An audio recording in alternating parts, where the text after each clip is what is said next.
مرد چاہے جتنا بھی عاشق مزاج ہو، سچی محبت ایک ہی عورت سے کرتا ہے۔ مرد تو سمجھا ہی مردود جاتا ہے، لیکن زیادہ تر عورت مرد کی محبت کو ہوس اور اپنی ہوس کو محبت سمجھتی ہے۔ مرد کی محبت دان کے درد کی طرح ہوتی ہے، جب وہ کرتا ہے ایسی شدت سے کرتا ہے، اور جب وہ خاموش ہوتا ہے تو ایسا لگتا ہے کہ اس نے کبھی محبت ہی نہیں کی۔ خوش نصیب ہوتی ہے وہ عورت جو کسی مرد کی محبت کی اکلوتی وارث ہو۔ مرد کی وفا کا پتہ ہی عورت کی بیماری میں چلتا ہے کہ سکہ کھوٹا ہے یا کھرا ہے۔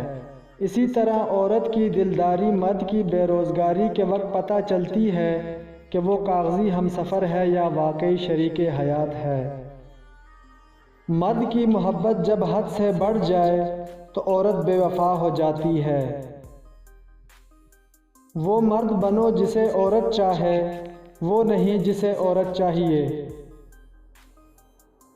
مرد کی محبت عورت کو کبھی مکمل سایہ نہیں دیتی، اس کے رویوں کی دھوپ کہیں نہ کہیں سے عورت پر پڑتی رہتی ہے۔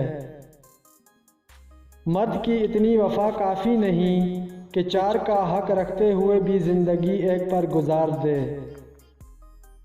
ایک مرد جب باپ کا درجہ پاتا ہے تو 10 گنا زیادہ وفا کرنے والا، محبت کرنے والا اور خیال کرنے والا انسان بن جاتا ہے۔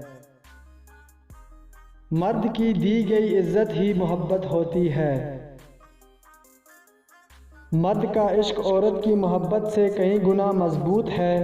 عورت محبت کر لے تب بھی رسم و رواج کی زد میں کسی اور کے ساتھ گھر بسا لیتی ہے، لیکن اگر مرد عشق کر لے تو وہ اس عورت کو کبھی کسی دوسرے مرد کے لیے نہیں چھوڑتا، کیونکہ یہ اس کی انا برداشت نہیں کرتی۔